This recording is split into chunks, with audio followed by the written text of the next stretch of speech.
Well, hello, everyone. Good Monday evening. It's 8:33 p.m. What an odd time to start a live stream, I know. But I had a phone call. Had to take care of it. So, hey, JW, Stuffy, Tritone, Dave Dwyer, Hope, Brian, Randy, Stephen Horner, Mark Miller, Lagrange, Alex. Good to see you guys. And everybody else that I can't see in the chat, welcome. So I figured, got the Leonard Skinner shirt on, so don't be offended. And the B-Maid hat tonight. So just was hanging out and figured, you know what, might be a good day to go live. So what's everybody up to today? I think it got in the mid 60s today. Went back to work for the first time in a week today, and supposed to get down to like 34 tonight. So it is a little bit it's gonna be cool, kind of unseasonable. Yep, I'm free as a bird now. They're actually in town tonight. I just happened to grab this shirt that I got when I worked at the radio station. So when I worked for iHeart. And so we're 44 down, 156 to go, eh? Sounds like you've been busy. I started putting coatings on the boxes my son put together. So just been working at it, right? There's Mark Miller. He's trucking on the road today. Just been trying to get stuff together. My son has decided to take a more active role with the swarm lure. So he has been calling dealers today in between his day job and, trying to help propel the swarm lure business. So hopefully that goes well and we can get some more dealers. What I find is a lot of dealers will take a sample and, then you may or may not ever hear from them again. So even in North Carolina, I spoke to several dealers. They all seemed primed to carry some swarm lure and didn't really get anything. So good to go. Hey, Randy, good to see you. Ed, welcome to Redneckistan. Good to see you here.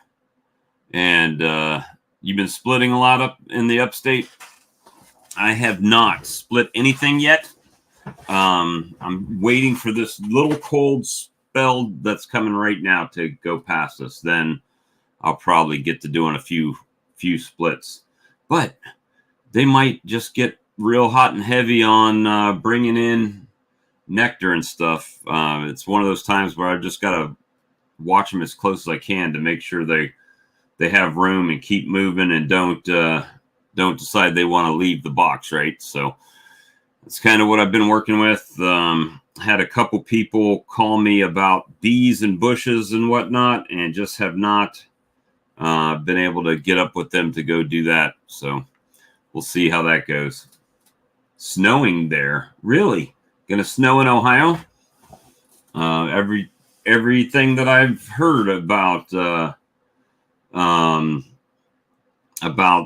Ohio is that the spring is early and everything is beautiful and, start doing spring things. So I don't know y'all's weather enough to know if that's going to hurt like early splits and stuff you guys have done up there. It's been my experience. It does here hurt things. So, who do we have here? Lagrange. How you doing, sir? Tired a bit. I just finished sewing back that freaking veil. Oh, did you finally get it done? Work. That's I've been trying to figure out different things to add to the website. Things that people, I like smaller items because bigger items cost more to ship. They take up bigger packaging, which means they take up more room to store and stuff like that. So I've been working on that type of thing. I've got to order more marking pens. I've got to order more. I'm thinking of, if Brad's watching, which I saw, thinking about ordering some of these paint sticks. And on vacation today, sold $200 in candle and scored a consultation appointment. That's pretty good. Yeah, got to stop working while trying to relax. You know, yeah, there's definitely a place to do that, to try to relax and get away from it. But the good thing is that with the bee business, it's not, for me, even when sales come in on the websites or Amazon or wherever, it doesn't really feel like working too much to me at that point. So it's pretty laid back type work, right? It's not too bad. My glasses are like filthy, sorry. Until you gotta start extracting, then it gets heavy. And well, see, and I sold, I don't know, 10 pounds of honey this weekend, and I'm starting to run out of different sizes.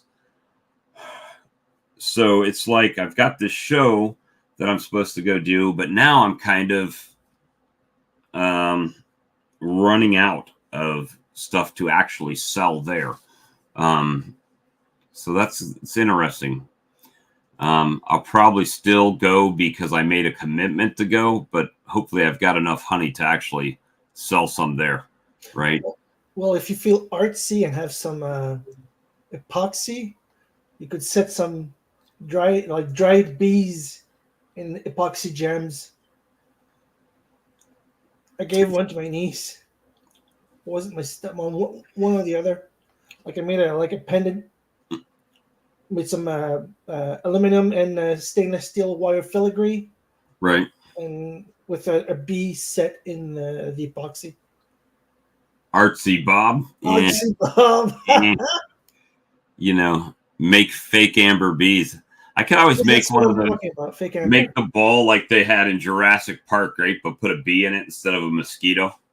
So, so you know how they did the DNA from the little mosquito that was in the orb there. So, yeah, well, you can't make it too big because bees are pretty small. Right. Make like I have those mold for like maybe inch wide gems. You can buy those probably at a hobby store or something, right? Or Amazon. I have silicone molds from Amazon. Yeah, so that's of yellow and orange dye, and you have amber. That's pretty much what we've got going on here. Not a lot, you know, just same here together. Well, you're still in the frozen tundra for a few weeks, right? For a few weeks. I'm gonna have a look this weekend, like see if I can like spot and clear out the deadouts, and maybe give him like half a pound of sugar, just until it gets warm enough for me to feed them liquid feed. I saw a. Oh, and I did build the sugar throne for. I saw what you call it here. I saw DC talk about a bumblebee. I saw a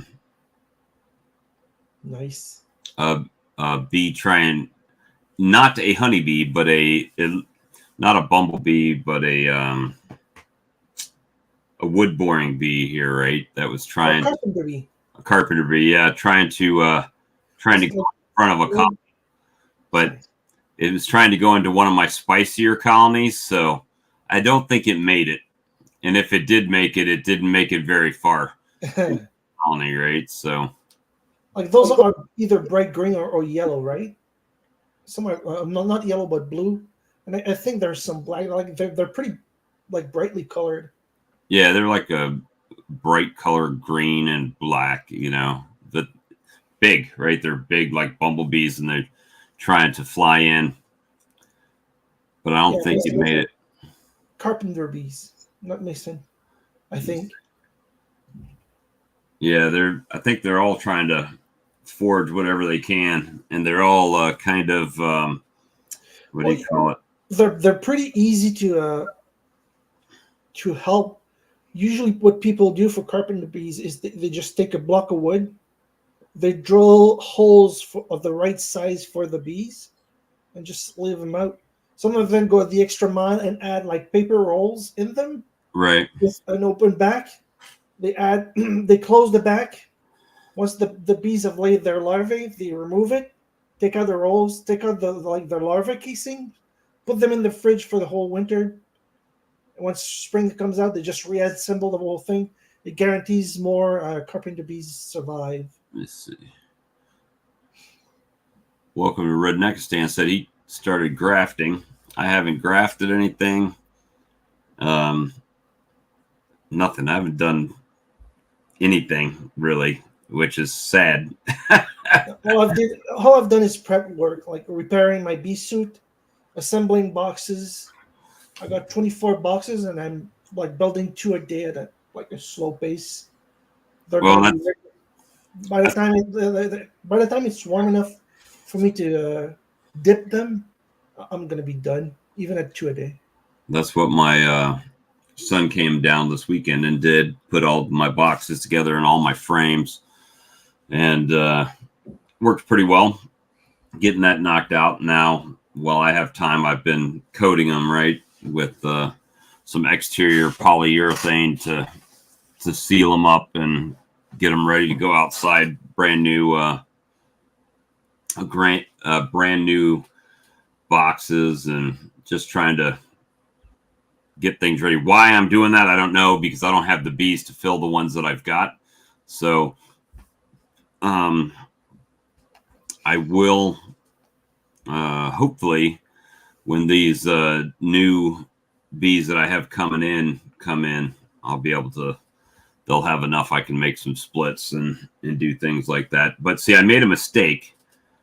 I don't know if it's a mistake. I didn't really have any nukes that I carried over the winter, right? So I don't have any fledgling new nukes to build stuff with. So I let my honey production colonies build up so they could possibly produce more honey, because they're not having to, I'm not taking splits out of them, right? So hopefully they'll be able to produce faster because they'll have more people in there. There's Mehmet. Hey, Mehmet, good to see you.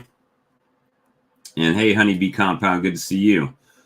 And so that's pretty much it. The link is, guys, pinned to the top of the chat if you're interested, right up there next to my Mountie and Lighthouse, my Canadian Lighthouse and Mountie, right up at the top there. Did you not see my... You're muted, Alex. Did you not see my Canadian Mountie that I got when I was up there? So this is the red and white shelf up there. But preparing yourself to move to Canada? Yep, I had to get him out to get him on my side. Yeah. You know, I probably won't hear anything back from that CV, but it's it'll be interesting if they do. Hey, how's it going? Welcome to the stream. Ooh. Can you hear us? Redneck Stan? Oh, I just hit the link and I was bored and I was like, what's going to happen here? Well, hey, you passed the first test. There's no... I'm not a retard. That's great. I won.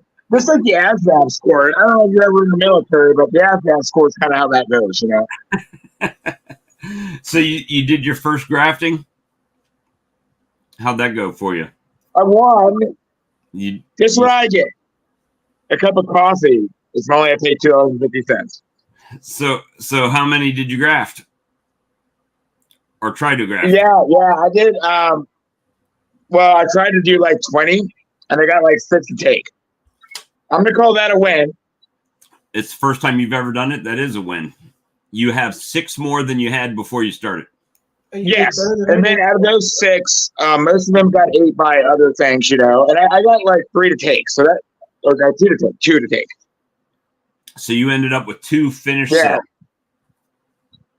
cells. Just Well, keep. no, but yeah, but I only actually got 2 to get impregnated. Okay, so I mean, that's all the way through the mating process and everything. So Yeah, no, I call that a win. you gotta play the numbers game. You just keep regrafting and regrafting. Every time you'll get better at getting the larva, and as long as you got that the starter finisher packed with enough bees, you'll be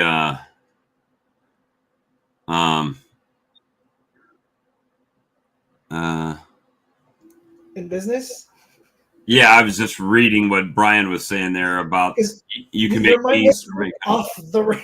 Yeah, I'm sorry, I squirreled on you guys for a second. That squirrel, and I'm getting too much reverb. I'm gonna try to do this on my laptop with a mic. okay. But so Brian said, you can make bees or you can make honey is BS. You can make both if you know what you're doing. Well, we all know, you've been here long enough that I know some of what I'm doing. Some of it is pure guesswork. Morgan. Hey, Morg. Hey, how you doing? Pretty good. How you feeling? Oh, not too bad. Just a lot of driving today. Oh, yeah. Work. Yeah. Work. Yeah. Let me see. Yeah, I mean, definitely you can do both, but I know that I've got bees coming in about a week, and I've got 25 queens coming later in the season. So as compared to splitting them right now with no queens and nothing, I'm kind of delaying and gonna try to let them build up a little bit later. I mean, I'm doing that because, and I could be totally wrong for doing it this way, but the reason I'm doing it this way is because I'm trying to improve the genetics in my bee yard, right? And if I use the genetics that I had from last year, they were pretty much crap the year before, right? That I grafted off of last year. I grafted from the best that I had, but that wasn't saying much, right? It's like, well, who's the best of the worst that I've got, right? So I figured that I would wait and then graft a little bit later. So possibly off of like Jose's queens or the queens or the nukes that I have coming in. So trying to do it from that way better. Yeah. As for grafting, I'm gonna make some extra because I want to not have to catch up next spring. Mm-hmm. But the extra I want to how do I time it right so they can still fit in the nuke?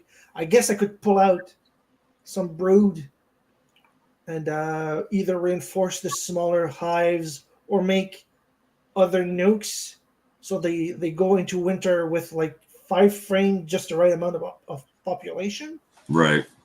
And I've been thinking of putting 2 per stack, 2 nukes facing with the entrance facing away from each other, Mm-hmm.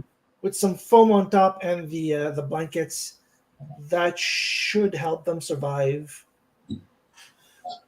Well, But hopefully, I don't know. That's the thing. I don't know about the timing to get them right into winter as nukes. right. That's kind of what I might have to juggle some frames. that's kind of where I'm at too, trying to figure out the timing, because I don't know when those queens are coming yet.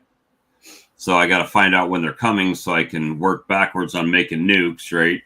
Or splitting nukes off so there's no queen cells in there when I go to introduce the queens that are coming. So it's kind of one of those things that it's just always going to be something that you got to keep going, and do right now. So, and unfortunately, still got a day job, right? So still got to deal with that in the meanwhile. I know the feeling. Ain't hit the lottery yet. No lotteries yet. I think even if I won the lottery, I'd still be beekeeping because doing nothing sucks.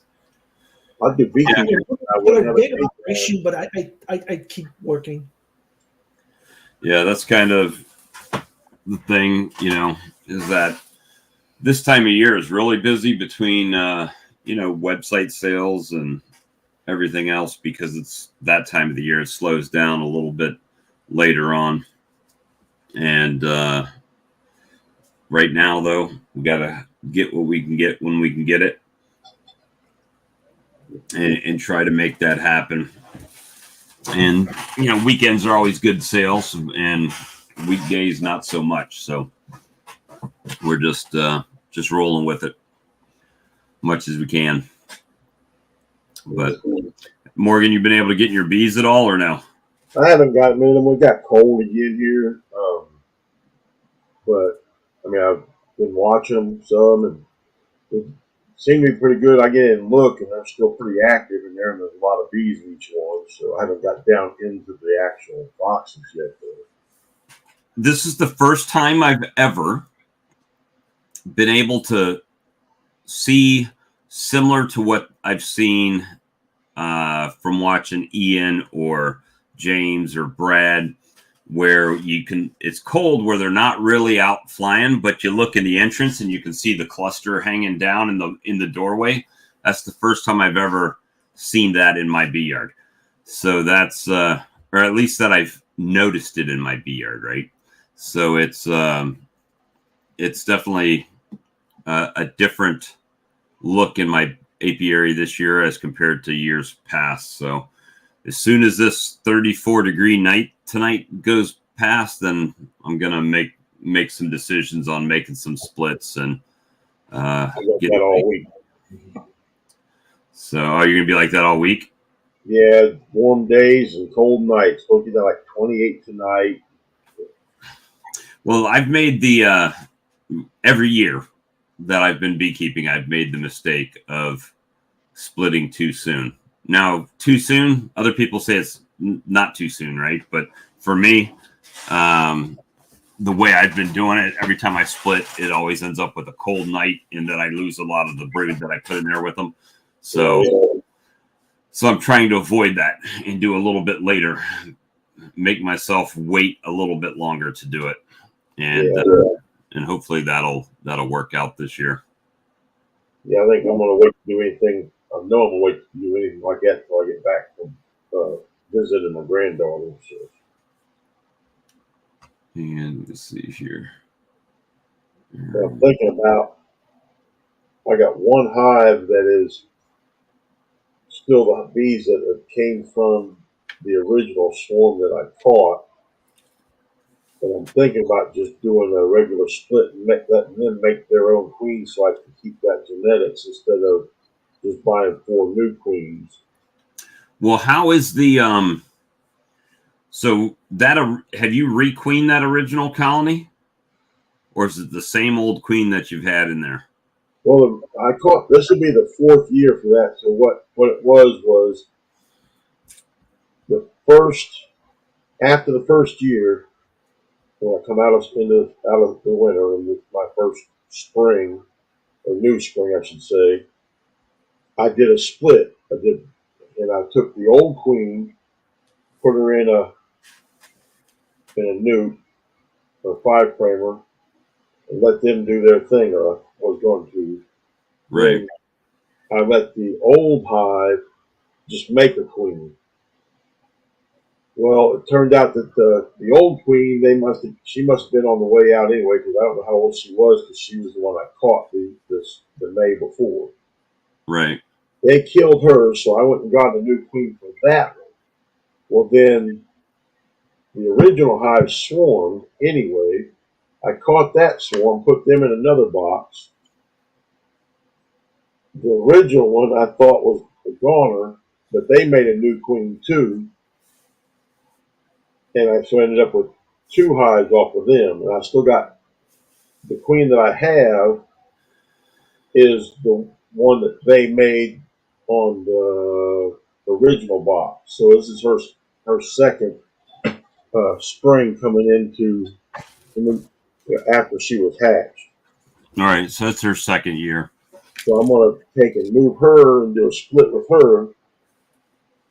Let that box, original box, or not the original, but the main box I have in my apron, make a new queen and let them just go from there with try to let if it fails I can always go buy a queen.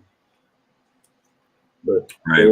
they've been pretty good about doing it in the past, so I'm hoping to keep them. They always built back up pretty good, so I'm wanting to keep that. Right. Well, that should be pretty good then, as long as it's not the same 4-year-old queen that you're kicking around in one of those colonies. Because no, that's going to go with the split that I sell. so you're going to sell somebody a 4-year-old queen? Well, no, she's not 4. She's only because like the original queen that I caught is dead. I gotcha. And then that was one that was made off of her offspring. So this is her 2nd year. She's a yellow queen. So this is her, but I'll sell it a little bit. I'll tell them, say, hey, this is and I'll sell it for a little less and say, this is here. I'll sell it because you might have to get a new queen because they may get rid of her, whatever. Right. I'll just sell it for a little less and make it, I've got a couple of them that were trying. Oh, I got one that was trying to make a new queen. So, well, I should know this week actually if she's hatched out and everything's good over there with that colony. Giving them a week, right? And go back and check them.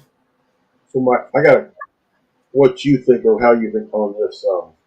If I have, let's say I make a split off of a hive, and the original hive that came off has no queens, so they're going to make queen cells. Yep. And if they make multiple queen cells, can you cut the queen cell off of a plastic foundation without killing the queen? You can. You got to be careful with it. I think Tim says he uses some kind of putty knife or something to cut his off of plastic foundation. The splits and put that queen cell in the split or in what to keep put on their queen. You can. People say that emergency cells are not as good as a spoon carving knife is what he calls it. There you go. That emergency queens aren't as good as grafted queens or swarm queens, right?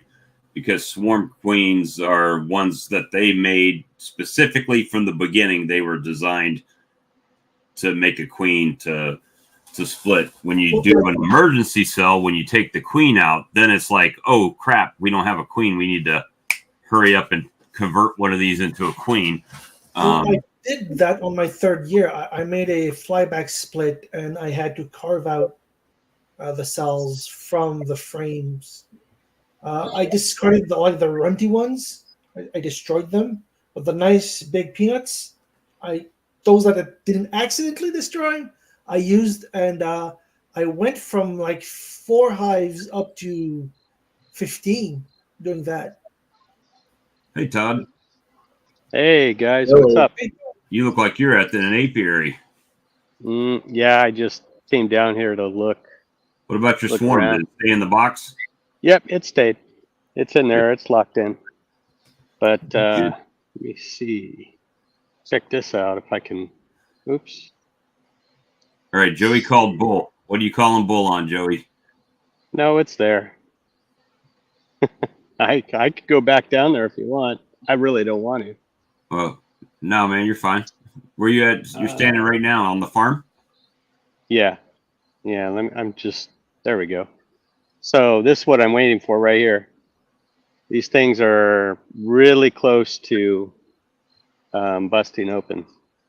What is that? These are orange buds. So that's and an there's orange a bunch. tree. Yeah, there's a bunch of oranges in the back there. You can see. But yeah, this is the first tree that typically blooms around here for some reason, and it's getting really close. I don't know if you could see the little brown spot. It's a little brown spot. That's where it's starting. It's crowning. It's ready to pop through. open. Yeah, probably Has something to do with where it's located and the sunrise, right? it might be. I mean, there's other trees all the way down the row, but this one it always goes first. But anyway, I came out to look at this, and it looks like there's probably 2 weeks to go. So it'll be on after that for sure. So, but these are looking sweet. These are looking really good. So as long as the pickers don't knock all the buds off when they pick the oranges, Right. I'm in good shape. So, and that's when your nectar flow really starts, your major nectar flow. Yeah, that's the tastiest one. There's wildflower, but again, that's depends on the rain. But I think we're getting about an average year of rain. You can't see the snow up on the mountains because it was 80 degrees today, so a lot of it's melting. Let me change the camera.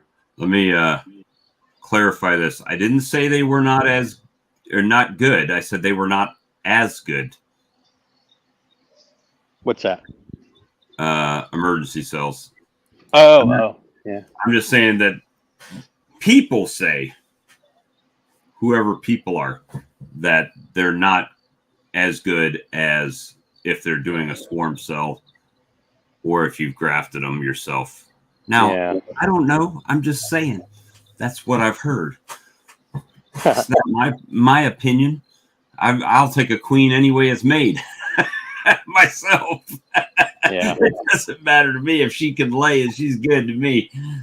The ones that I've had have turned out really good. You know what I'm saying? Joseph, I didn't say they were bad. I said they were not as good. No, you didn't even say that. You repeated what somebody else said. Exactly. I'm regurgitating information.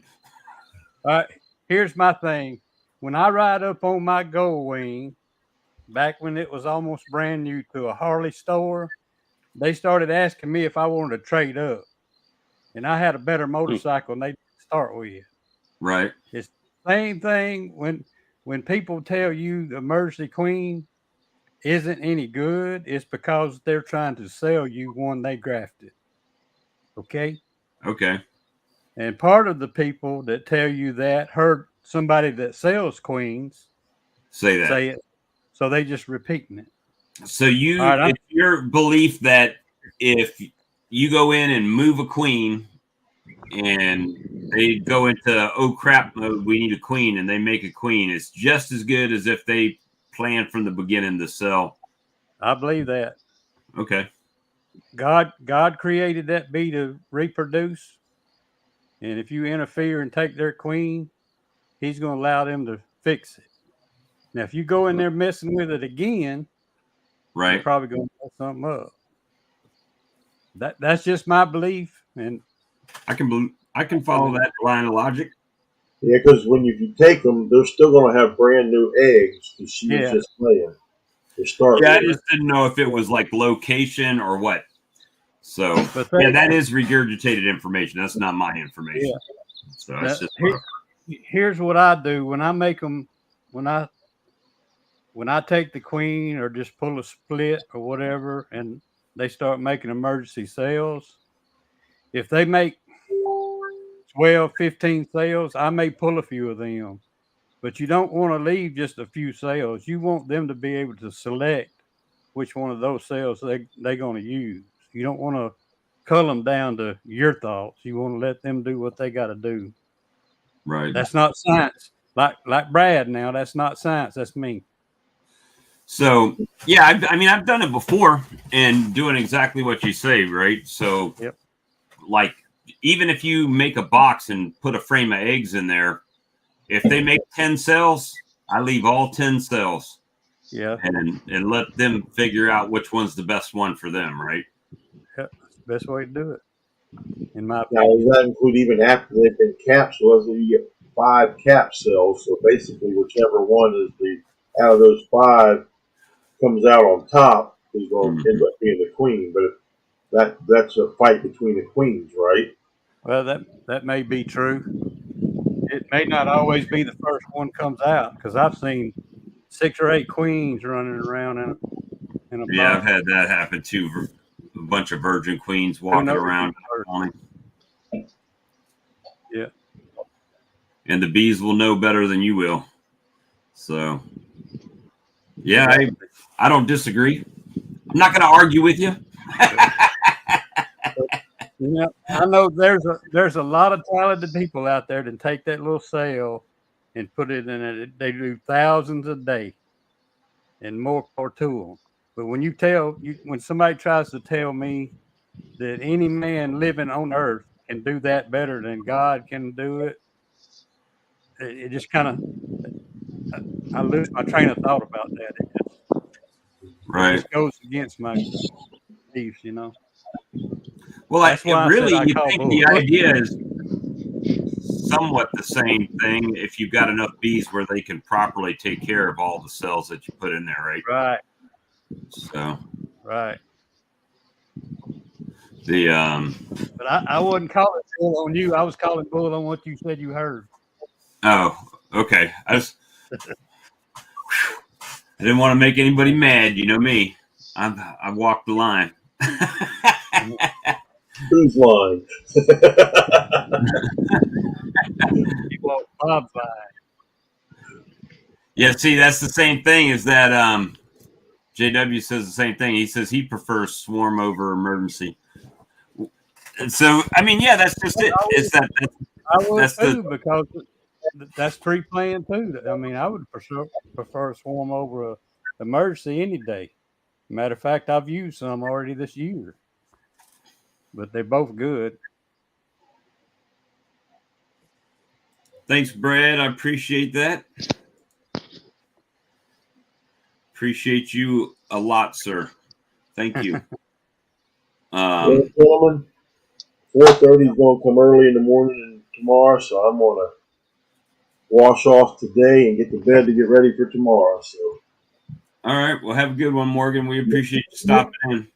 I like talking to y'all any chance to get.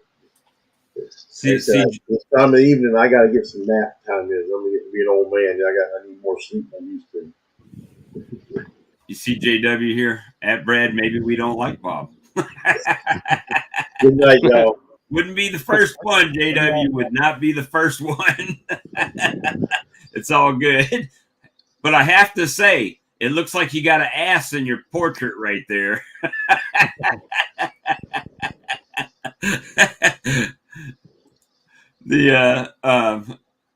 But yeah, you know, but that is, I mean, you hear that a lot, don't you, Joey? I do. I hear it all the time. And I'm now what I have done is when I've made that that split with the frame of eggs, like a walk away, and then make a bunch. If I happen to catch it where one of them has hatched out, I'll take that whole frame and move it to another box with some more bees and let another one hatch out over there. And I've done that and been all right, but you just got to have good timing when you do that. Otherwise it's useless, but yeah. But it's worked pretty well. But I learned a couple of years. It took me a couple of years to realize if they make a bunch of emergency cells, don't go pulling a bunch of them out. You can pull one frame that's got a couple on it, maybe, and with another frame of bees, and make you another split. Right. But I'd prefer to leave a good percentage of them in there. Let them choose which one they want. Yeah, I think you have better success when you just put it in there and leave it, let them do their thing, and then they'll tear it down when they're gone and dead and clean it out and good to go, right? Yep. But see, that I have that thought about the emergency cells, and I'm going to stick to it. And I'm going to say this, and it ain't because it's me, but I have used virgin queens for probably nearly 10 years. And I was told by so many people, you can't do that. You can't do that. You can't put virgin queens in a cell. And then here we are, got all these smart people out there now God love them. I'm glad.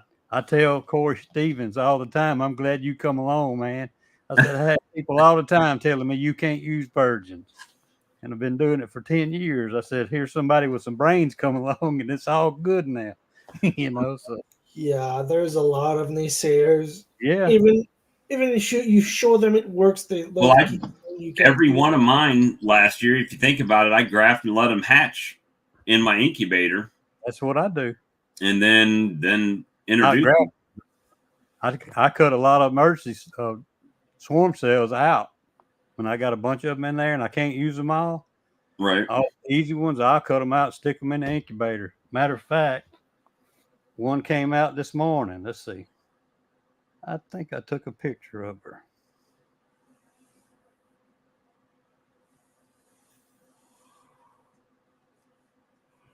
None of them's a real good picture. Nice looking little queen.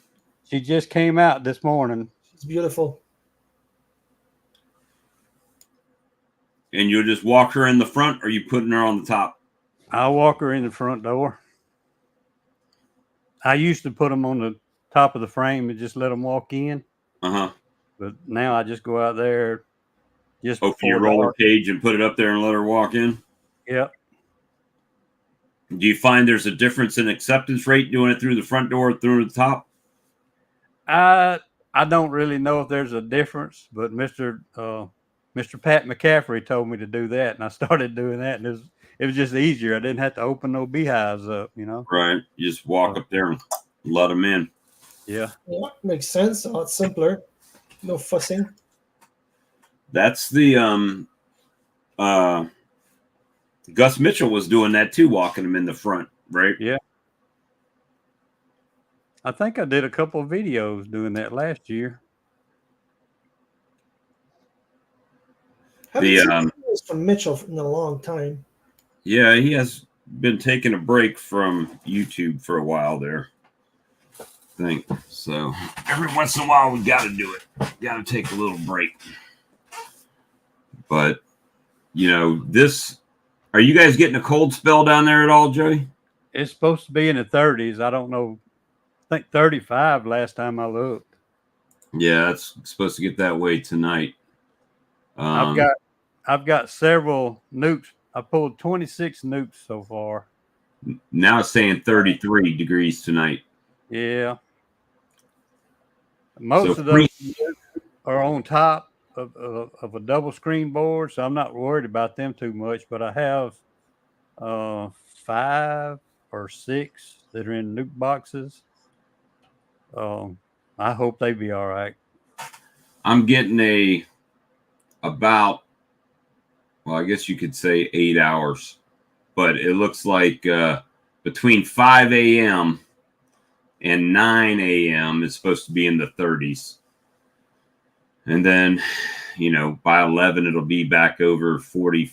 So they'll be good to go again. But it's just that little window that I'm trying to avoid. So once that's done, then I'll feel like I'll have a better chance. It's going to drop to -6 Celsius, so just below freezing tonight. Sorry, I don't speak American. Yeah, so, the freezing degrees. I've just had such bad luck with making splits early or trying to be early that I make splits. And this is the rationale, right? So if you start with 12 hives and you split off, let's say 10 nukes, right? Then you're 10 nukes. If you're doing 2 broods in a food, that's 30 frames, right? So yeah, 1/3 or not a third, 25% of your colonies you just put at risk for splits. And if you don't have queens ready right at that moment, well, now you're waiting on them to make cells. And if there's that chill and they chill a lot of the brood that's in there because they don't have enough bees to cover those, then it's a problem. But yeah.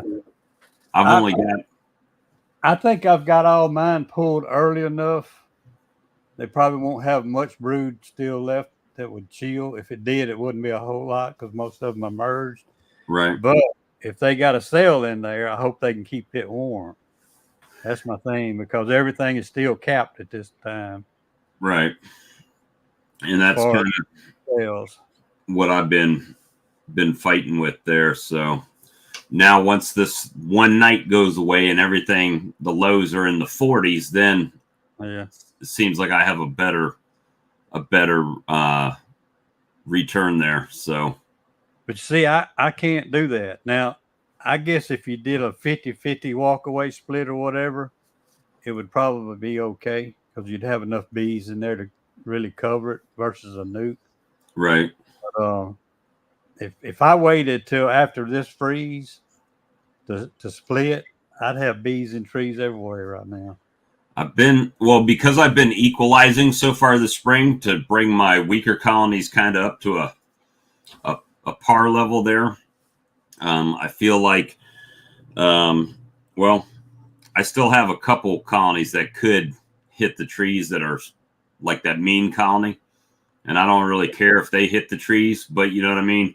It's, what I want to do is keep them from swarming. So they have plenty of bees that I can break them all down. So when Jose's queens get here, that's what's going to populate those boxes with those new queens. And then Old Mama's gonna get the hive tool test. oh yeah, either that or she's going to be in a nuke box that's just going to be generating brood frames to put into other colonies, right? So it'll take me a while to weed that out, but hopefully it'll go away.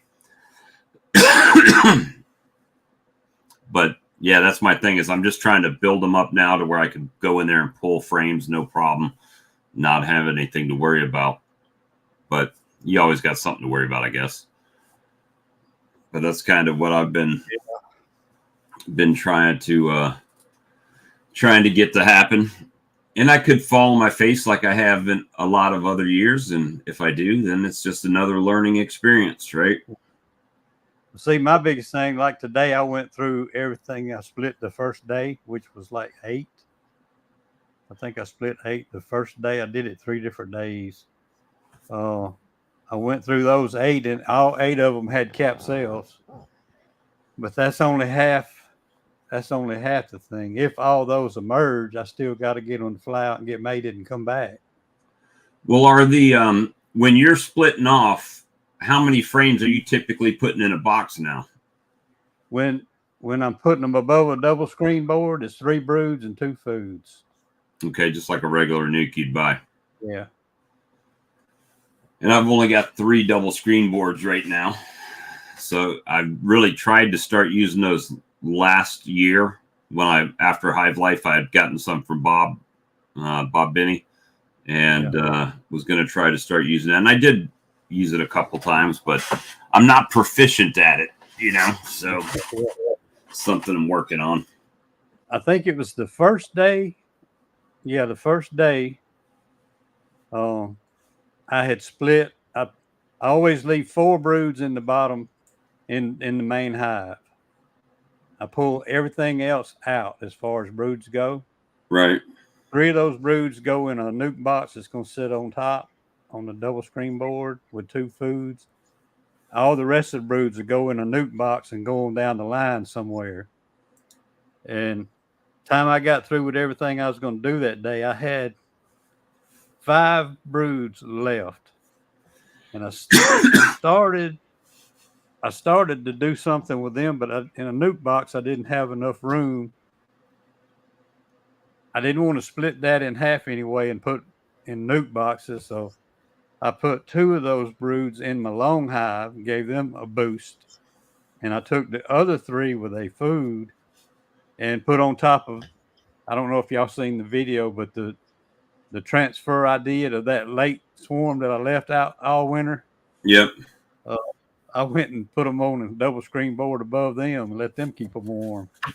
And they made a sale, but that was 3 broods and a food.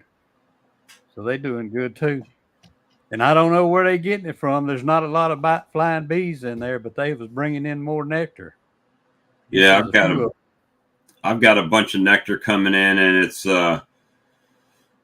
in some of the colonies that I've been checking, they started backfilling with pollen and nectar as they're hatching out. So I'm constantly having to rearrange frames and give them something to lay in and stuff like that. So it's kind of been tricky.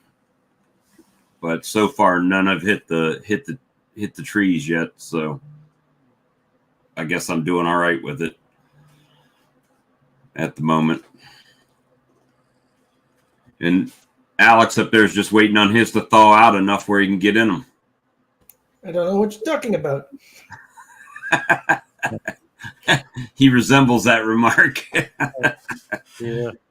And I think Brad said that he's right now planning around the 1st of April to bring his out of his bee barn. And James, he's already got his out.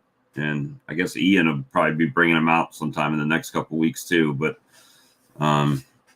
we'll see. This year, every year, man, it's like we talked about it the other day. If you've been beekeeping 6 years, you've only done things 6 times, right? So you haven't really honed. If you try something new, well, then you've only done it 1 time or 2 times maybe, and like you say, you do everything 3 times, right? 3 times.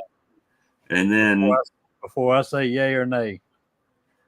So it's something that's one of those things that if you change multiple things, you're not sure if what exactly worked or didn't work. And I did have a guy contact me today out of North Carolina that is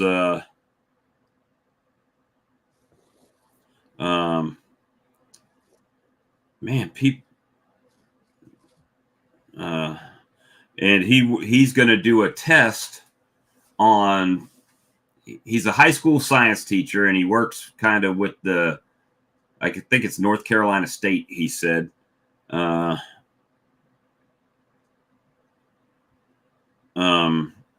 he wants to do a actual scientific test on whether or not peppermint affects the hive beetles. Good. Actual data would be useful. Yeah, so he's working on that. A lot of people say it works, but having an official piece of research showing it does. And I got people that are, I don't know what they think. It's typically newer beekeepers, right? But I'll get a message, hey, I'm going to be in town this weekend. I thought I'd swing by and pick up some nukes. Well, no, you won't. It won't work like that. This is not bee Walmart, right? You don't just show up and you get them typically. So people don't. You got to work on the bee schedule, right? Not on your schedule. Well, I'm off Saturday. Well, the bees don't care when you work and don't work. It's when they're ready.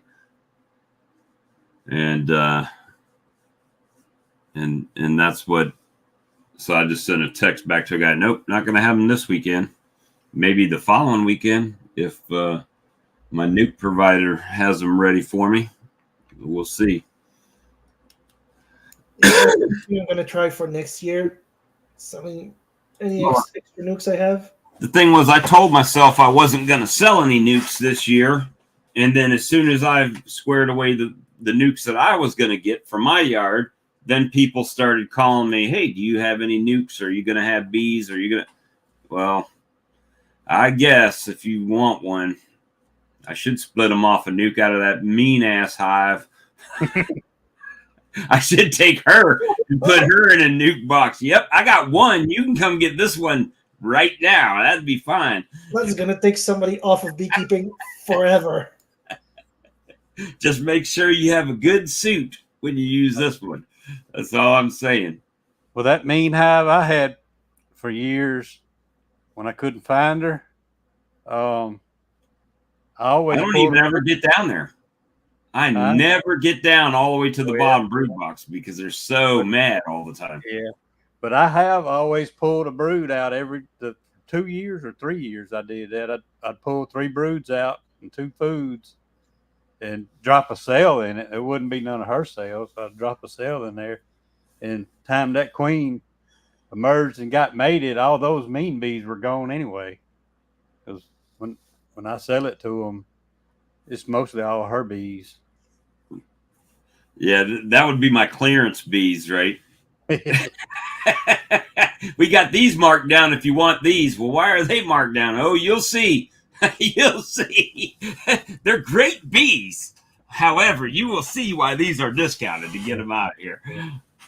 So that's the see or feel. yeah, use her bees. That's what I'm going to do. I'm going to break her down. But I don't have any queens available right now to go in there without going to buy some queens. So I have queens coming in. I'm just waiting on them from Jose. So that's kind of where I'm at right now. It's just in that holding pattern. But that, you know, I just get messages. Hey, you going to have any? We're going to come down. No, not. You need to plan to make a trip when they're ready, you know. And people don't get it. Well, when can I come by and get them? Well, either you need to come when first thing in the morning and let me know so I can have them blocked up the night before, or you need to come at night. The only thing is, if you come at night, then you're not going to be able to take a look at the queen. So it's, well, that wouldn't surprise me either, DC. They just didn't like me. See that top number? Yes, sir. I just hit 4,000. Congratulations. Congratulations. I'm 100 away from that, I think. I'll have to get with you and Lee and do a little drawing some night. Let me see. Where am I at? I'm not. Give a couple things away. I'm almost at 3,000. I'm 92 away from 3,000. I'm at 365. But then again, I don't make videos in the winter, so I'm not surprised. But the yeah, so that's, I mean, I'm trying to cover some stuff up here, but look how many subscribers. You can't see that, can you? I can't even see that's the money. 123. That one video made that much money. But, That's pretty good. That is how it goes. That's why. That's why. I mean, mine's like that too, like $100, right? So when you put in a lot of hours on these streams and stuff like that, and it's $100, it's like it's not even. I can't even name 322 subscribers in 28 days. Nice. Yeah, that's good. Welcome back, Todd. I think that setting up them swarm traps got a lot of that. I did that one with my son, nailing the boxes together, that little short. That thing's got over 1,000 views, or right at 1,000 views. But then I find when people like the shorts, I'm lying. It says it's got 7.2K, so 7,200 views, and you'll get some subs off of that. But the problem is when you do stuff like this, they don't watch any of it. The people that subscribe on the shorts, you know, at least that's been my experience. So as far as watching your content after that short, they don't do much. I think that video got like 18,000 views, and my next video got like 700. Yep, that's exactly how it goes. Yeah. Exactly. And that's why, you know, stuff like this, I don't, you know, like I appreciate Brad for doing the super chat there, because that, as far as YouTube money, that's where it comes from.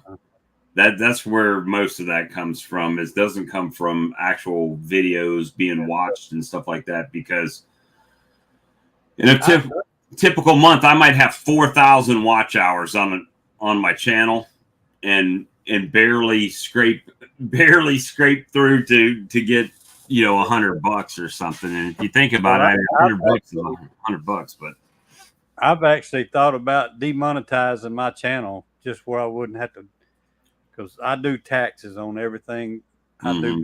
Even though it's a hobby, I do it all tax just like a business would do. And that's just a headache to keep up with. That's oh yeah. And it's not, I mean, so I understand everybody's interest in getting to that threshold of being monetized, but if you think you're going to make a ton of money, I hate to break it to you, but you know, you'd rather have it come from a friend, right? You're not going to make no money. If $1,200 a year in the best case scenario is good money, then congratulations, you might get that. Yeah. I think it was my second year that I monetized, maybe. Now, I don't know what was going on there. I didn't have like 2,000 subscribers, but I think most of the views were coming from people that wasn't even subscribed. But for a few months there, I was actually getting $200 a month. I couldn't believe it. I don't know where that money was coming from. And then I took this long vacation. Me and the wife left and did a 30-day RV trip, and I didn't post but one video while we were gone. And when I come back and started posting, it was like everything was just falling off a cliff. And it has taken me 2 or 3 years to get back up with the views again. Well, on shorts, you will get subs. You just won't get any. I mean, to give you an idea, I will share this on that video. So that video that has over 7,000 views, last time I looked, it said that it made me 11 cents. Hey, So you got to pay tax on that 11 cents. Bob. yep, then you got to tax the 11 cents, right? Yeah, that 11 cents might cost you $40. Yeah, it'll bump you in a new tax bracket and you'll lose money. Yeah. Put you in another tax bracket, and your EPA or whatever you want to call them have to charge you more just for dealing with it. Let's see if I can. How you doing, James? I'm out in the apiary. In my Pittsburgh. Yeah, so 11 cents. It still says 11 cents. And the one that I did when I was in Canada last month with the snow blowing, right? The little short, $1.22. So Yeah, but that's $1. That's $1.22 Canadian. So that's like 11 cents. yeah, yeah. So yeah, I mean, it's definitely not about the money, because there's not much money to be had in that situation. But hey, James, what you doing? We're out in the apiary, getting ready. Well, we're, as you can tell. Tell Alan to quit being a wuss and take that hat off. Yeah. Well, I was going to say, stack a few up on top there. Oh, he did take it off. Hey, Alan. Peer pressure. I don't know if you guys can see the girls. Yep. Let me make you big, though.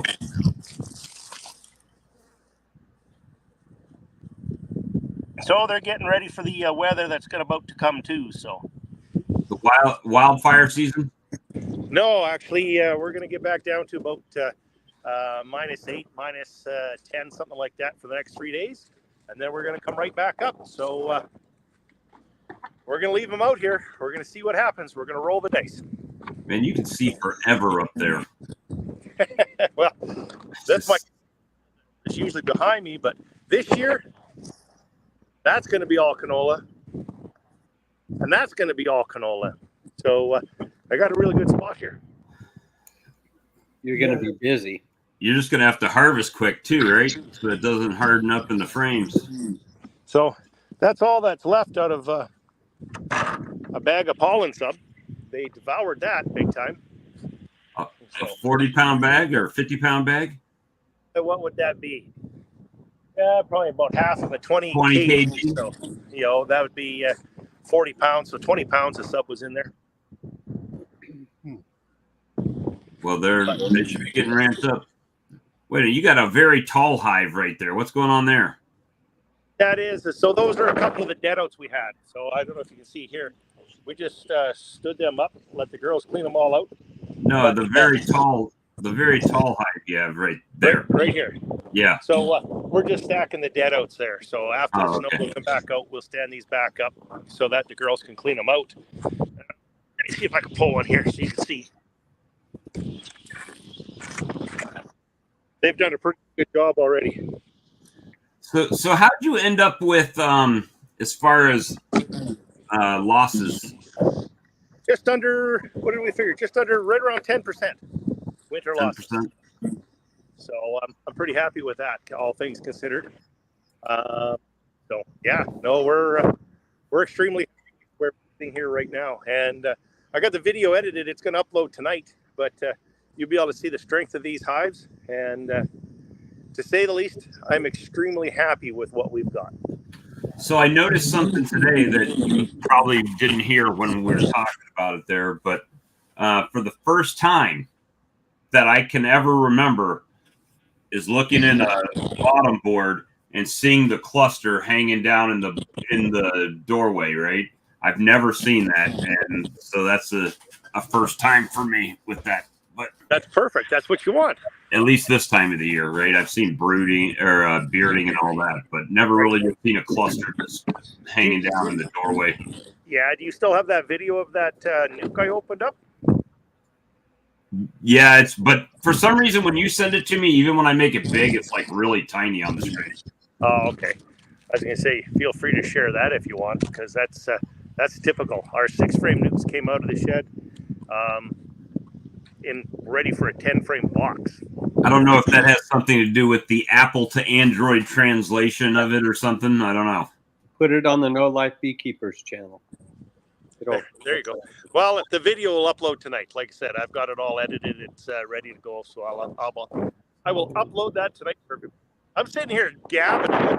Alan's doing all the work. Hey, James. Yes, sir. You wouldn't happen to have your hive lifter close by, would you? I don't. It's at the bee barn. We're heading there after this. So.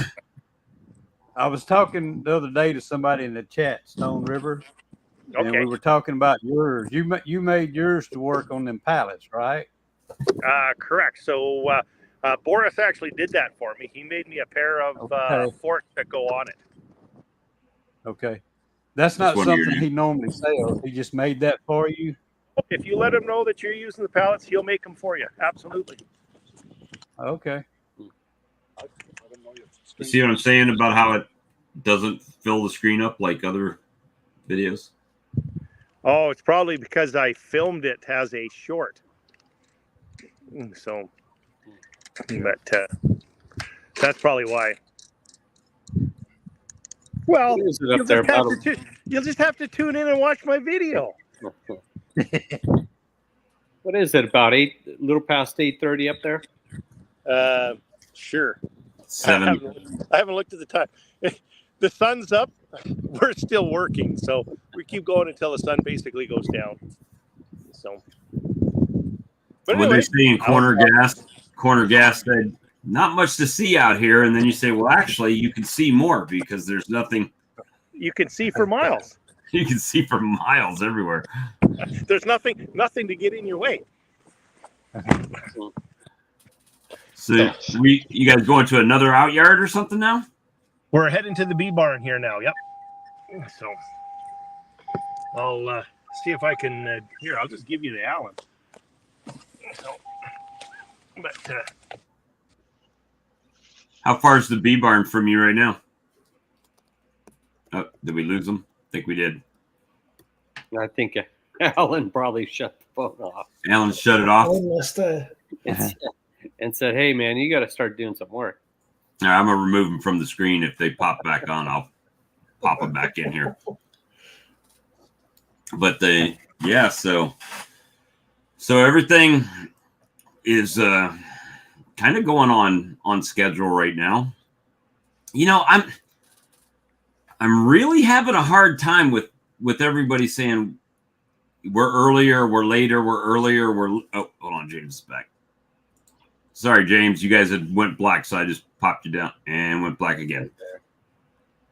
So it's been my experience, like last year, everything seemed to be running ahead of schedule. Then we had a cold snap and everything ended up being the same as ever, right? This year, things start running a bit early, and all of a sudden 33-degree night, right? So it's like, do you find that you can really rely on that early late type of prediction, or does it normally still falls on the same timeline? I think I'm going to be a couple weeks early. But do you think by the end of the season, everything kind of has its little spell and you end up right at the same time you do every year? Oh, yeah. It'll just, the summer will stretch out a little longer. Does that mean they're going to have a better honey flow, or does that just mean that it's the same amount of honey spread out over a longer period of time? Yeah, pretty much that. We had almost excuse me, a normal amount of rain this year, so it'll just kind of be thin all the way through summer, probably. What do you find? I see Alex keeps unmuting. Go ahead, Alex. You wanted to say something. Well, over here, the temperature's unusually warm this year. Like, remember the photo I showed Lee, like, of the big snowbank? Yep. This year it got about half the size. Like, that's the driveway. Like, the big snowbank is the driveway being shoveled on, and right now, it's almost completely gone. But the thing is, because of your location, you could always get that late season snow or something like that, right? The temperature. Yeah, that's the thing. Since we're on the eastern side, you can get a frost. Even though it's been pretty mild, you can get frosts pretty late. That's why I don't want to give them liquid feed right now, and I'm just gonna drop a baggie of the dry sugar. Charlie looks intent over there. Come on, Charlie. Hey. You doing all right? Yeah, not too bad. It's just cold here. It's 37 degrees. Yeah, that's what I've been. We're supposed to get down to 30. Originally it was 34, but I just looked at it a minute ago that it's looking like it's going to drop down to 33 tonight for, maybe 4 to 8 hours, depending on how fast it drops and everything. Well, they were for us, they were predicting that, I don't know, several days ago. And, everybody was going to do this, do that in the bee yard. And I went through my nukes Sunday because it was warm enough. It was about 65 degrees just to really go down in them and see what's going on. And I had thought about switching my hives that are still alive around to the honey making, but I knew this cold snap was coming in. I said, I'm just going to leave all that brood and everything just the way it is, so they can cluster and keep everybody warm.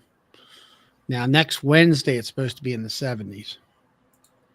Can't believe out of 99 people, 101 people, only 39 thumbs up. That's kind of depressing. That's no bueno. No bueno. I did on the way in. At least help you out with that if you can. I don't understand. You're so likable, Bob. I know. I'm a likable guy. You should just thumbs up. It should be like standard procedure if you're in here for... You guys that you're talking about before I came in about early season, late season, I don't see where we're early. We're just about the same, normal. Myself, at least that's where I am at, my area. Well, I mean, like on the stream team, was it 2 weeks ago, Mr. Burns was talking about, it's time to put pollen patties on, spring is sprung, and this and that. And then Randy Klingon, who's in Ohio, saying this calling for snow tonight. So I was like, okay, so what's that do to all those people that have just split? Well, my friend of mine was traveling back today from Western Maryland, out there where Sandy lives, Icy Mountain, what's it called? Icy Mountain. Algae Mountain honey. It was snowing out. It was snowing out there today. Flurries. It wasn't sticking, but it was cold enough for flurries coming, and it's probably coming in off of the lakes and stuff like that. Well, I know my Japanese privet tree looks like it's getting ready to pop open. So, I mean, things are definitely like last year. Things bloomed early, right? Earlier than normal. But then we got that cold snap and it froze all the blossoms, right? So that's Yeah, I remember that. I've been for the last 2 years fighting my urge to do early splits. Ripples. Fighting my urge to put that to do my splits and everything early, or what would be perceived early here. And now it's like after tonight, it's supposed to start warming up. So I might go ahead and do it. But now the problem is that if the flow starts in April, that's 2 weeks away. You won't have a queen back in that period, right? Unless you're adding mated queens in. So that's kind of one of those things that I'm fighting with. Do I just go buy some more queens and do that, or what? It seems to always be my dilemma.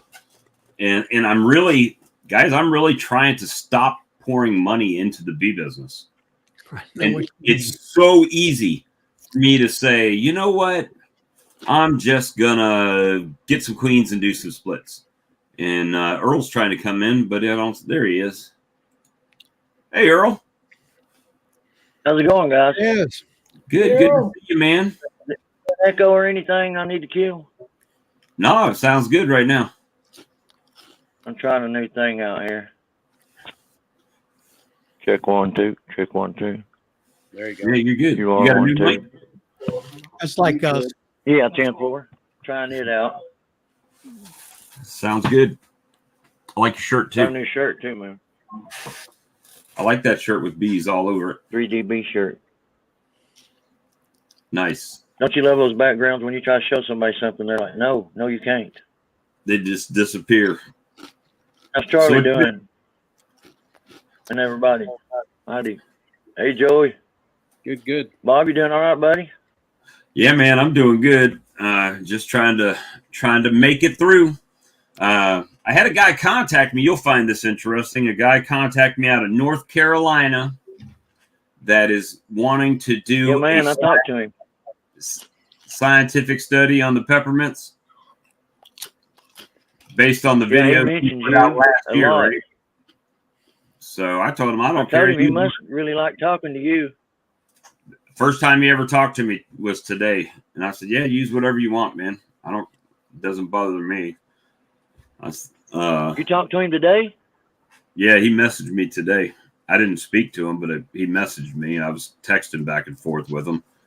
So it'll be interesting to see what he finds. Well, he told me he's a school teacher and that he worked with a lot of big name people in the bee world, and he mentioned them, and sure enough, yeah, a lot of big name scientific people in the bee world there. I mean, I can't call them all out, people like Joseph Rawls and stuff like that. Sawmill Charlie. Well, he did say North Carolina Lost all. State and stuff like that. There's James is back. Mm-hmm. Welcome back. You're muted, James. You're muted, sir.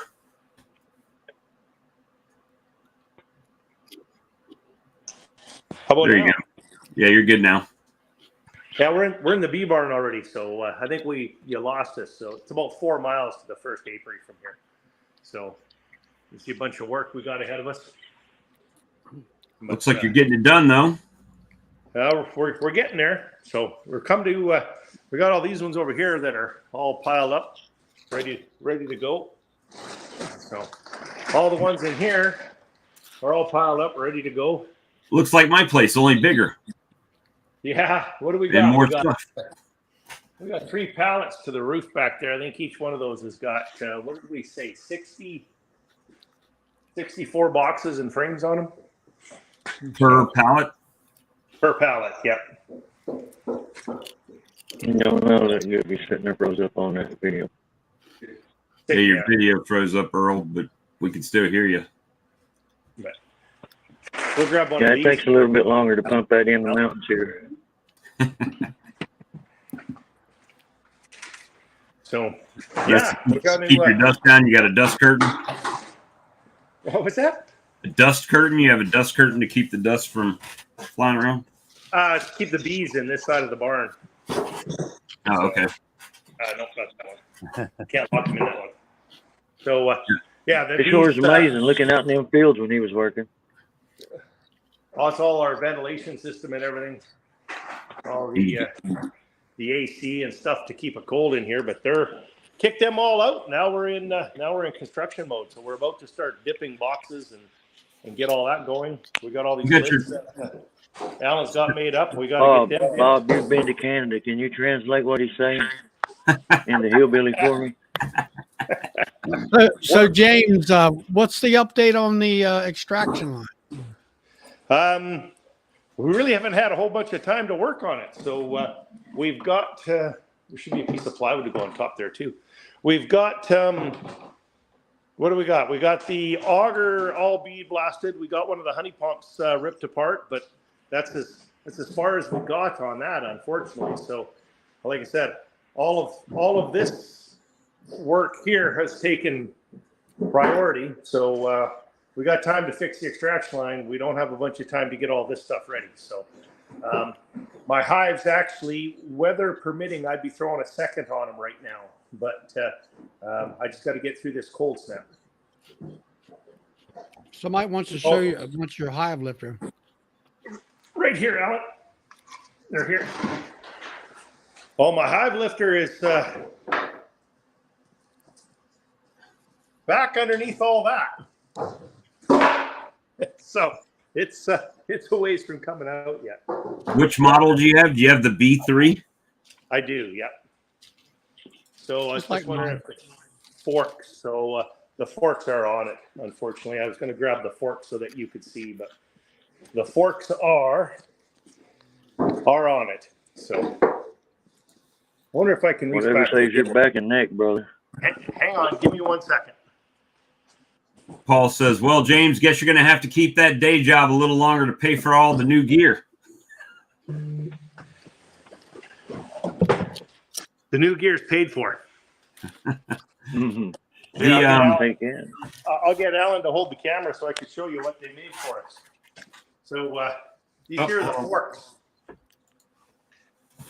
So they're designed to slide on, and basically one on each side, and of course you can tighten it down onto it. So the only thing with these is if I was to get them to make another one, I'd get this angle tipped up slightly, and don't overload them, because if you overload them like I did, so it's no flaw of the design.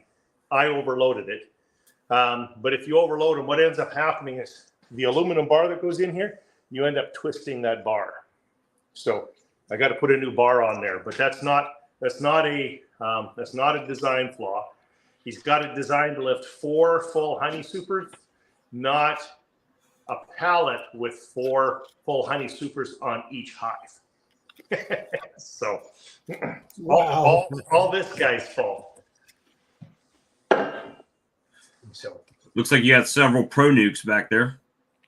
that's I don't know if I have enough for this year. Actually, that's a good point while you're here.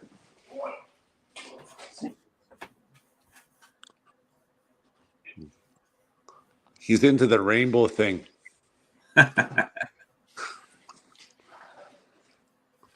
All of the different color lids. I usually get whatever color they just happen to send me.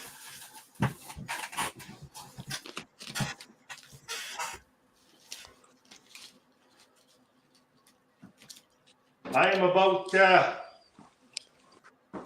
40 Pro Nukes short from what we're gonna have to sell. So I'm gonna have to get some more of those on order. That's that pallet, Bob, that's gone already. So that's quite a bit of them. I just got 21 of them in this past week. I think for 21 of them cost me. Hold on, I don't even think I have to speculate on this one.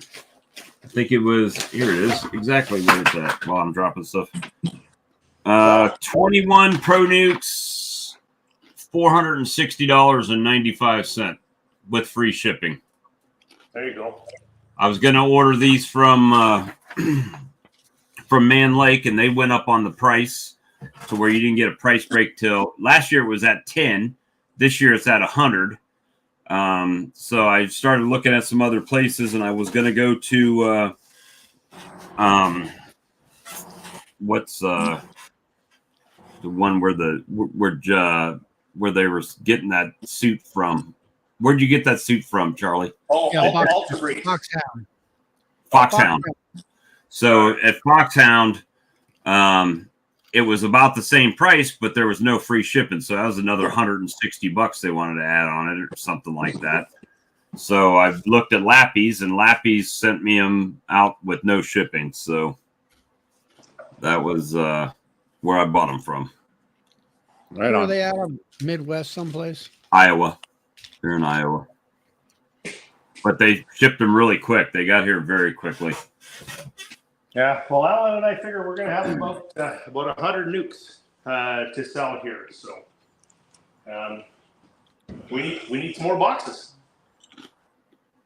That's the story. I mean, that's constant, right? Every year, more boxes, more frames, more boxes, more frames every year. Yeah, well, that's just the way it goes. But anyways, we're gonna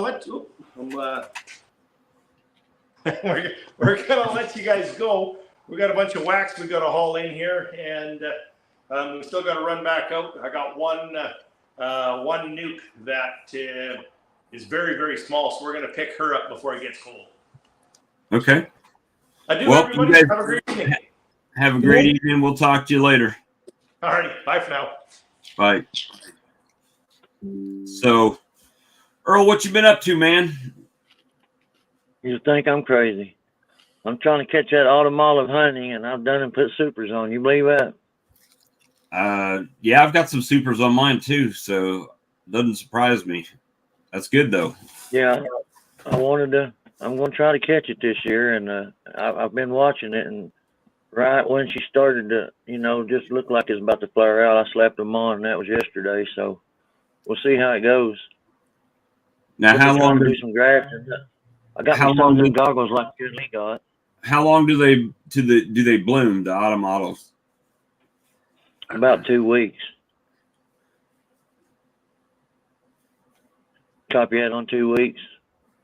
Yeah, I just saw Roy post something up. The Bee Deep that they build on commercial boxes. Roy, when I was up there, the only box they had on the table was one of those Propola boxes, which aren't made of the dimensions. And I'm not sure where they source their boxes from. So I would assume they're pretty good up there. They seem like a pretty reputable place. So, but I don't know because I've never bought any for them. So. But where's Todd disappear? We're looking at his logo there. Is he cooking? Probably.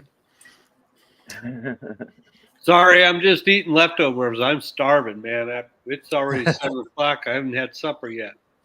Hey, we get it. I'll be back in a minute. We might be off by that time because it's 10 o'clock already.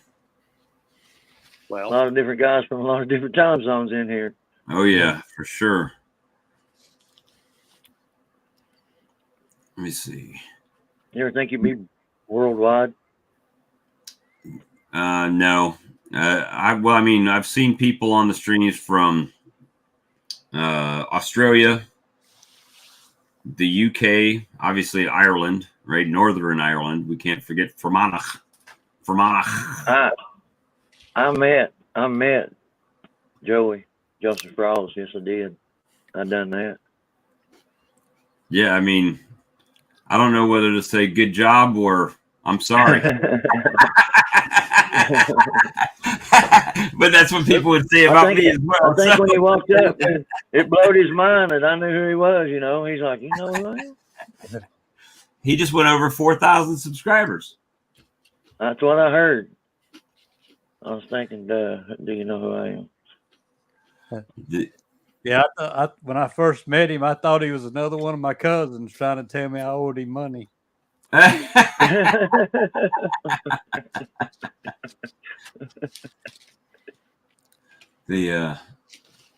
might still be. If I show up down there with luggage, you'll know. Yeah. 2 or 3 kids, middle of the night.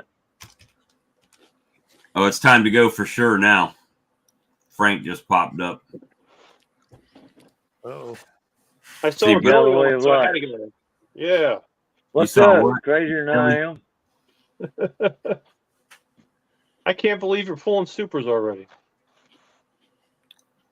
Yeah, we're Pulling gonna try to get the super. early bird. Yeah, pull them out of storage, I guess. Oh, yeah. Matter of fact, I got to do that as well. I've got them in the building. So Yeah. how many frame heavy are yours, Bob? What do you mean? The brood. You up to like 3, 6? I'll tell you, the Ground Zero hive had 6 frames of brood in it, and that was the one that nobody thought. I didn't even think it was going to make it until they rebounded really nicely after putting the Appy tablets on. But they rebounded really well, and she's doing good. I haven't added any brood to her or anything like that to boost her. Just cleaned them up and let them go. Wow. And she took off. So we're going to keep rolling with it. And how about you, Ed? I mean, Hillbilly, what kind of coverage you got for brood?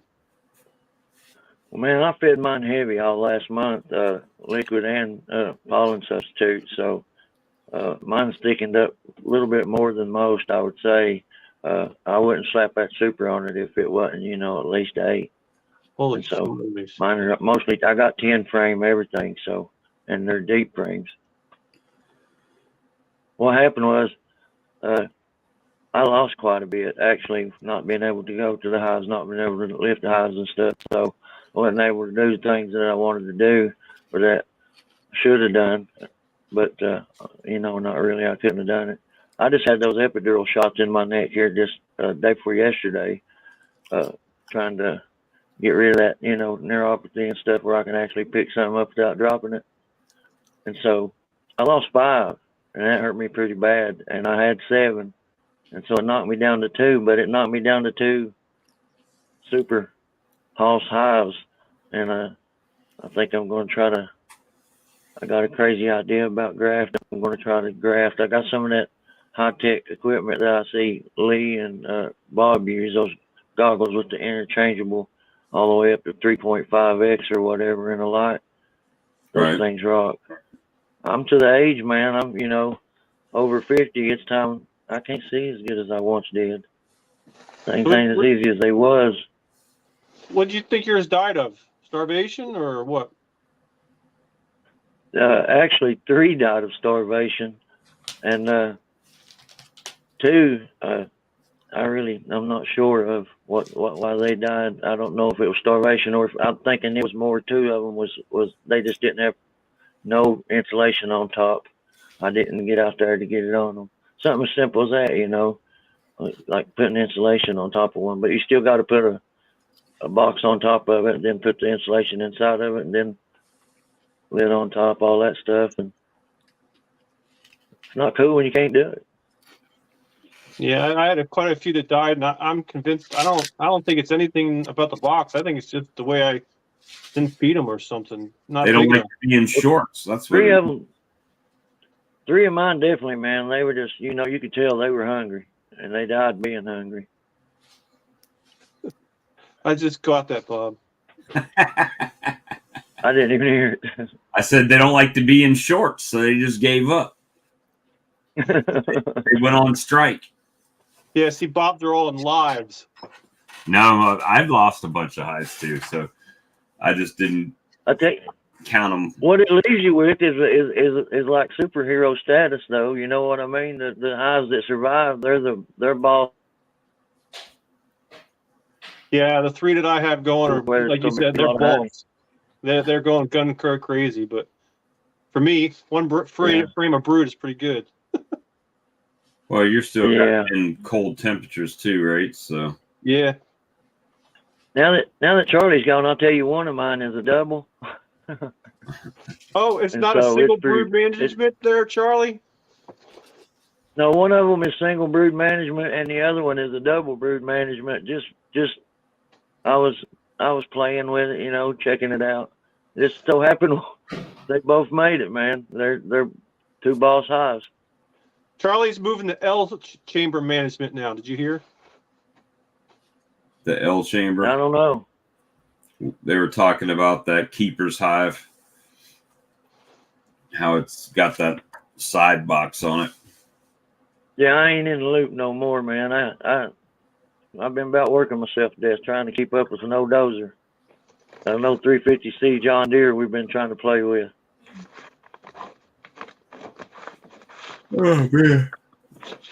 Well, guys, it is Here's your keeper's hive. It has a deep on the bottom, and it has a. Oh yeah, I've seen those. Yeah. What do they call it? A super. a single deep on top too. And then a little angled part, and you have these wedges right here. You pull out, and then you could slide these frames out here and get them out without having to lift this box off. This stays here all the time. Thank you, Frank, for using a bigger crayon so I could understand it. Bigger crayon.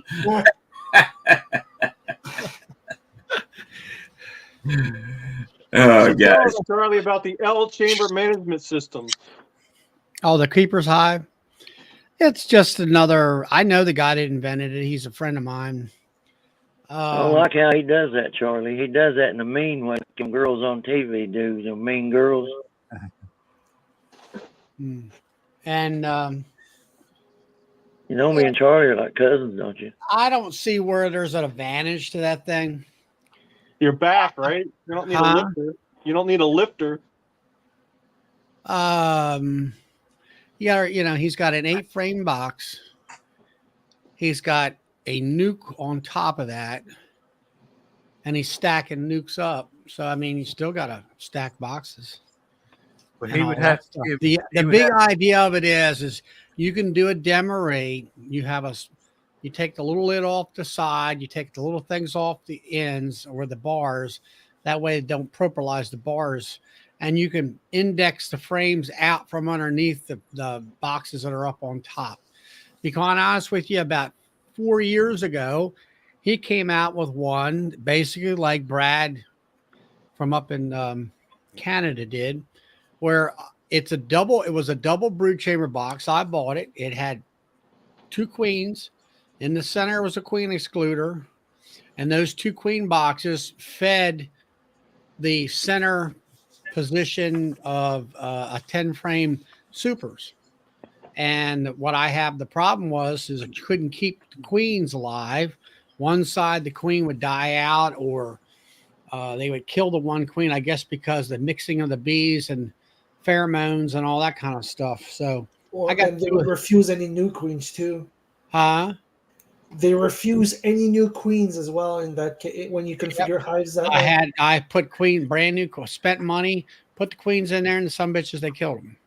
Yeah, happened to me last year. And so as far as that design, the whole idea behind it is it's based off in that club that I belong to in Pennsylvania. They're big on demaree, about rotating the brood around from top to the bottom and all.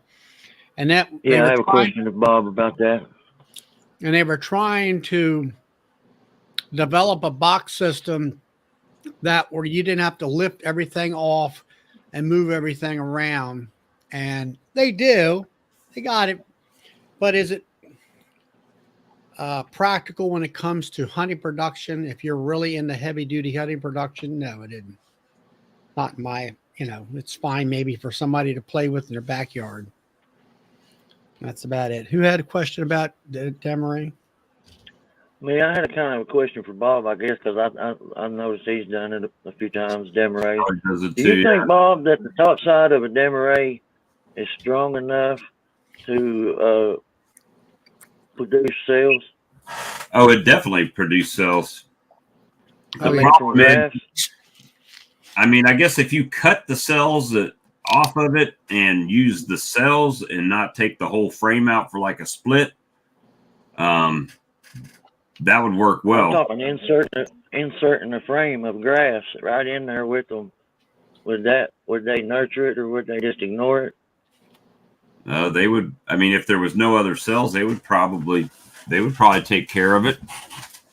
I would imagine, because as soon as you move all that brood up over a couple of brood or a couple supers and put it on top, they think they're queenless and they just start drawing cells. And Yeah, I'm not talking about a lot either. I'm talking Earl, you know, Earl, you know what, Earl? That's a pretty good idea. I like that idea. Finisher well, slash it's a honey thought producer. right now. Yeah, I but guess we you turned it got into all an that idea. you got all that brood power, all that nurse bees and everything. That's pretty Yeah. good.